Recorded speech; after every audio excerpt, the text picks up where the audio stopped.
Unity of Houston is an inclusive church where we seek to understand and live the teachings of Jesus and other spiritual masters. At Unity, we welcome all people from all spiritual paths and every walk of life. We celebrate the diversity of our city and of our world, and we teach love, tolerance, and oneness, seeking to live in harmony with open minds and open hearts. Wherever you are in your spiritual path, you are always welcome at Unity. Join us and discover that the life of your dreams is already within you. I've been really enjoying the Twitter. So this is where the jokes have been coming from the last week, and all these things about kids. I just think they're so fun. So this is great. These are all about moms. These are mom tweets. Are you ready? A friend wanted to know what it's like to be a mom, so I busted down her bathroom door while she was taking a shower so I could tell her what I'm thinking about changing the name of one of my stuffed animals to. That's what it's like to be a mom. Another mom tweets this: "My kids are the reason I breathe. They're also the reason I swear, cry, yell, and eat way more carbs than I should." My 5-year-old told me that turtles are slow because they carry their houses on their backs. I feel this is a solid analogy for parenthood. I like this one. Mom tweets, "I just grabbed a glass out of the cupboard. I went to the sink and I turned off the faucet and then started to walk away without filling the glass. I need you to know I am responsible for raising children." And the last one, mom says, "Hey kid, what do you want for dinner?" Kid responds, 8 years old, "Do you have cheese?" Mom says, "Yes." "Do you have ham?" Mom says, "Yes." "Do you have bread and mayo?" Mom says, "Yes." The kid says, "I want spaghetti." So those of you who have raised kids know the truth of those statements. All right, now so what I want to talk to you about today is darkness and light. Polarity. So we're going to start by talking about light. At Christmas time, we always light candles. And a little bit I'm going to share some scriptures about the spiritual and symbolic meaning of light. But I want to start by first reminding us, why we do it at this time of year is because it's the darkest time of the year, right? We actually have no idea what time of the year Jesus was born. None. And what happened was, as Christianity was taking hold in the Roman world, they just decided. There was a big party going on called Saturnalia, which was a lot of drinking and goings-on.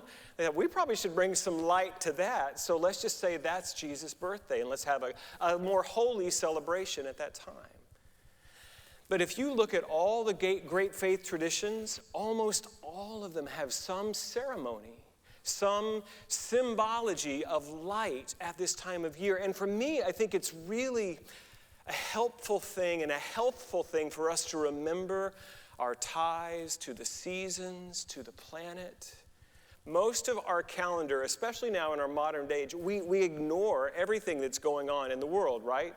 If it's hot, we turn on the air conditioning. If the sun goes down early, we turn the lights on. We're not in touch with the natural rhythms of light and dark, of fall and winter and summer and spring, which can all occur in one afternoon in Houston.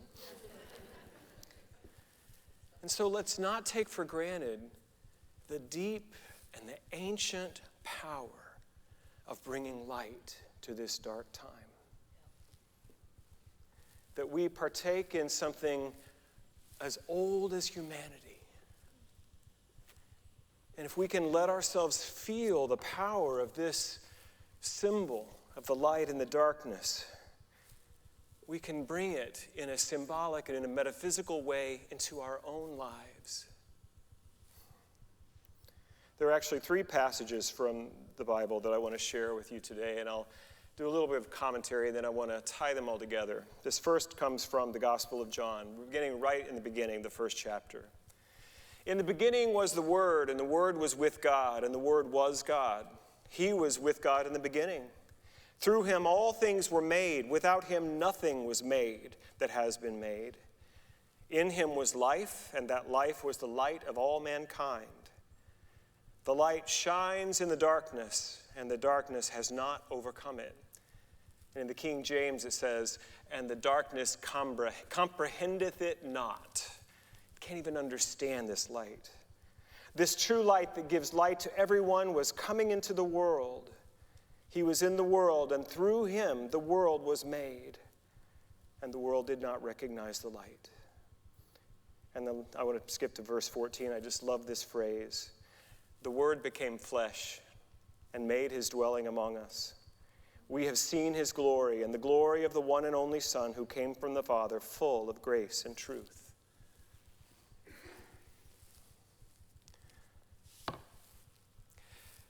If you understand the metaphysics of this incarnation story of the Christ being born, it's not just about a single rabbi who lived 2,000 years ago in Nazareth in the Middle East, who traveled through that region with his teachings of peace and that the kingdom of God is here. The deeper meaning of this passage, Father Richard Rohr, who's a Catholic priest, and he founded the Center for Compassion and Action in Albuquerque, who is an amazing writer. He teaches that the real way, and this comes from a Catholic priest, I won't say it comes from the Catholic Church, the only way to truly read the Gospel of John is not as Jesus of Nazareth, but the universal Christ. The energy of the light coming, the energy of the formless, the pure being, undifferentiated oneness, potentiality, energy of life itself that then becomes, pours itself into shape and form through time. When the writer of the Gospel of John says that through him all things were made that are ever made, what this is speaking to is that the pure energy of God itself must find some doorway, some path to become known in the world. And they called it light. The light came. And what I'm here to remind us is that it's not just through Jesus of Nazareth. Meister Eckhart, another Catholic, many centuries ago, he said that the Father is forever begetting the only begotten. That this process of light coming into being, of the unformed becoming form, the Christ process, if you will, the birth of the Christ is always happening. And it's happening through us. I want to move to the Hebrew Scriptures, what we might have grown up being called the Old Testament. This is from Psalm 139, starting in verse 7. Where can I go from your spirit? Where can I flee from your presence? If I go up to the heavens, you are there. If I make my bed in the depths, you are there. If I rise on the wings of the dawn, if I settle on the far side of the sea, even there your hand will guide me. Your right hand will hold me fast. If I say, surely the darkness will hide me and the light become night around me, even the darkness will not be dark to you. The night will shine like the day.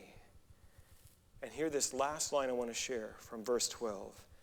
Speaking to the divine, to God. For darkness is as light to you.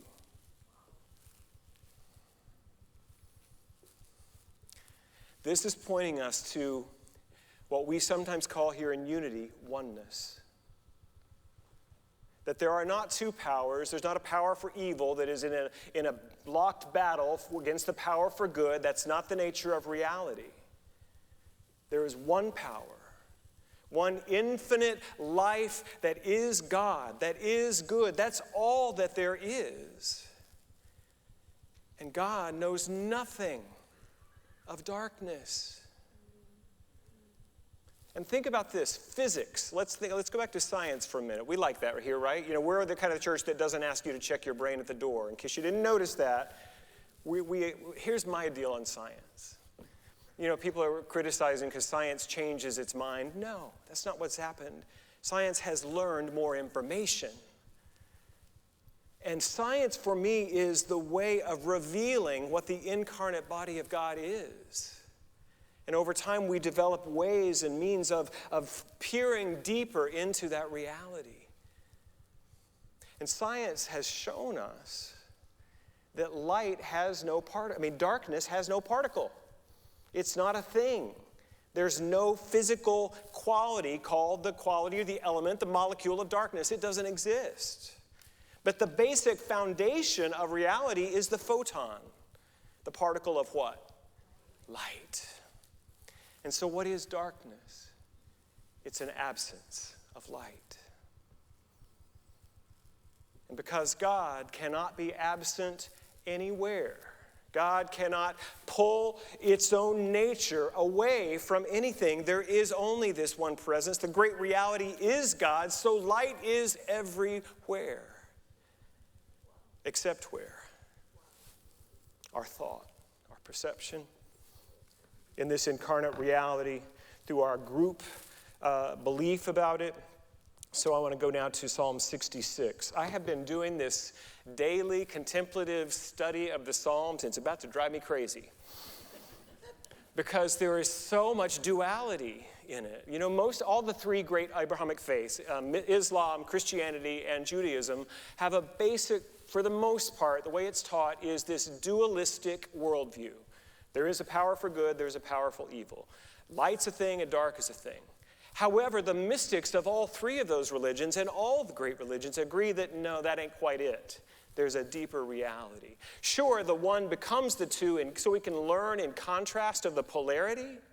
And here's the thing, too.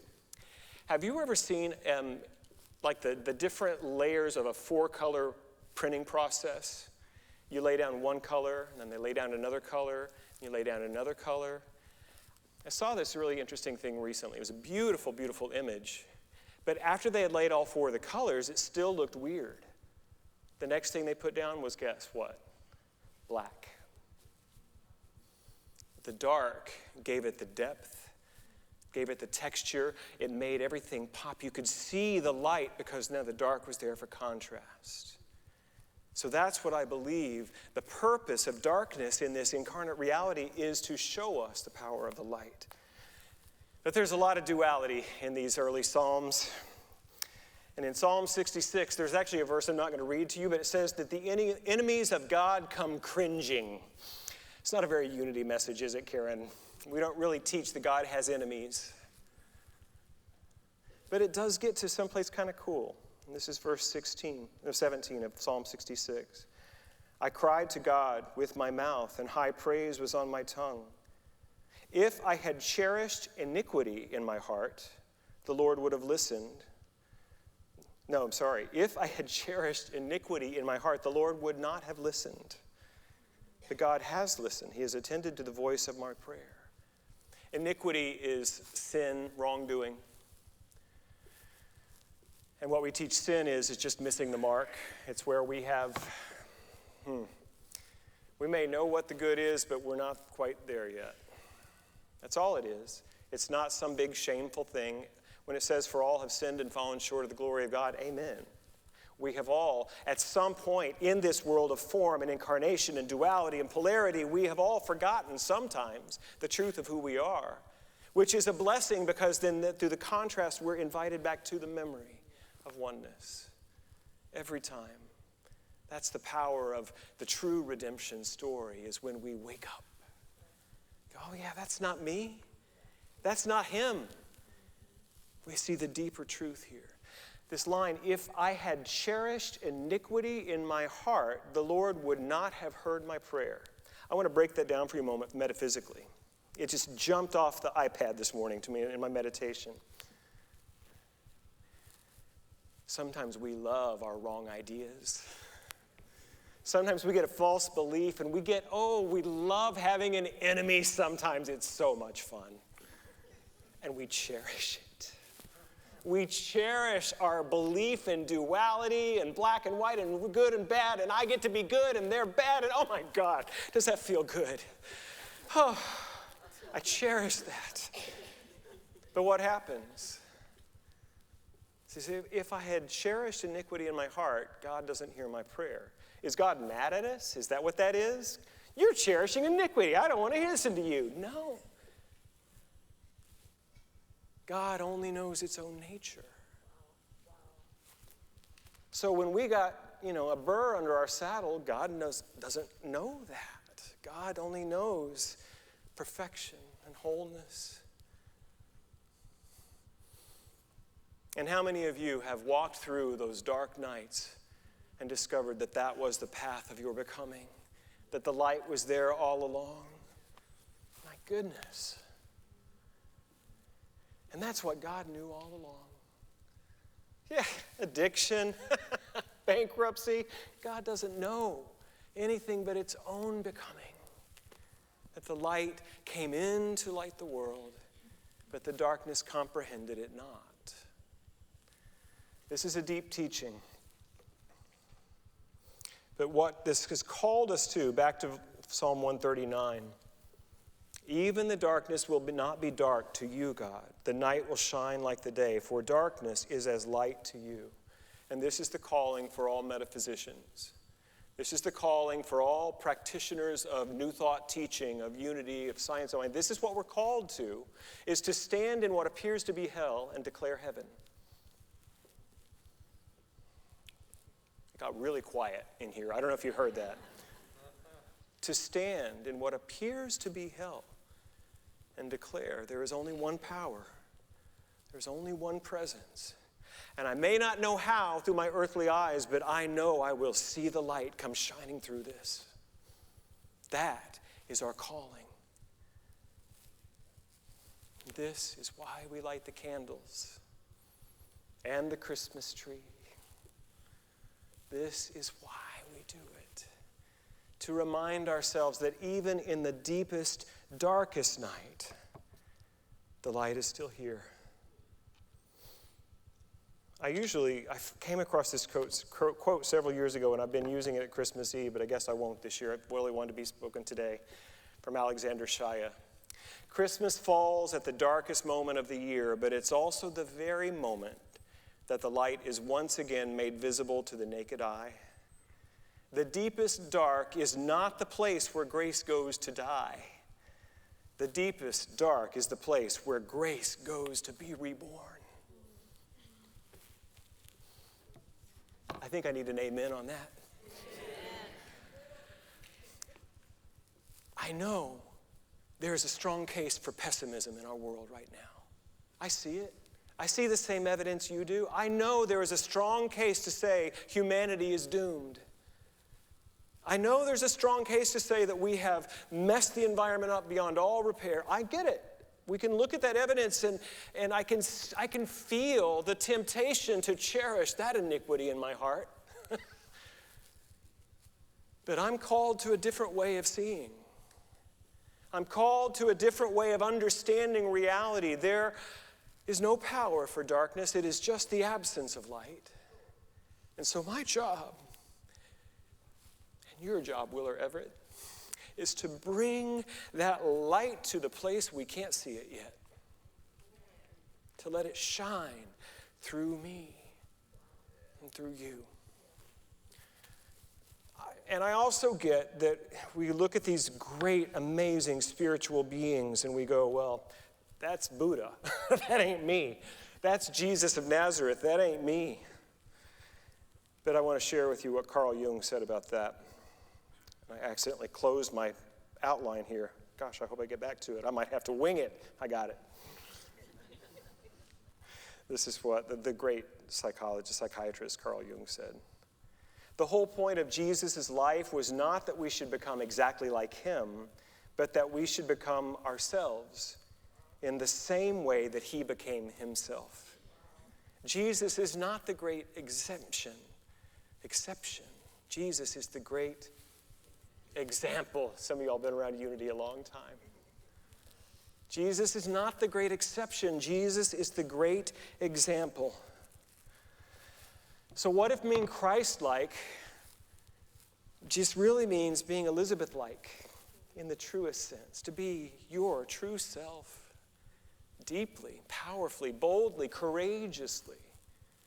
To be your most authentic self and not the fear Not the part of yourself that think that you're not good enough. That's not true. That's not you. Our job is to see the light and to be the light. A few years ago, I was betrayed. Many years ago. Someone didn't like a decision I had made, and they went around telling stories about me, lies, seeking to do actual damage to my life. I want to share with you the way I came through that process. It was many, many years ago, because I want to share with you that I don't always get it right. Even though my heart is aimed towards the light, I sometimes get hurt, and I still think, I just got to cherish some iniquity in my heart from time to time. And you don't have to do it perfect. So the first thing I did when this betrayal occurred, I wanted to get back. I wanted to give as good as I got. And thank God I had had enough recovery and enough New Thought teaching to stop right there. And the first way that I decided to be the light in this situation was just not seek revenge. That was the best I could do. A little bit later, I got tired of going around telling my side of the story. It began to feel like, this is really not who I want to be. Because in the beginning, I felt like I had to defend. I had to bring different facts. Alternative facts, we've heard that one. And then I realized that that's really not me being the light either. So I remember one person I had chased down to tell my side of the story, and they were like, Michael, I know you. I know that's not true. I never believed it. So the second thing I did when I chose to be the light was just to stop defending. To just let it be what it is. And a little bit later, and this took time, the way that I made the decision to be the light in that situation was to just forgive. To just forgive, really. And they didn't ask for it. They didn't admit that they were wrong. They never did that. But I made the decision to see the light in that person and to be the light as myself and just let it be okay. Recognizing that they were doing the best they could do. There's an exercise that's called Just Like Me, and this is something for you. If you have somebody like that who's causing some pain for you, this is really helpful. You hold them in your heart and you say, just like me, this person is seeking some happiness for their own life. Just like me, this person is trying to avoid suffering. Just like me, this person has known sadness, loneliness, and despair. Just like me, this person is seeking to fulfill their needs. And just like me, this person is learning and growing.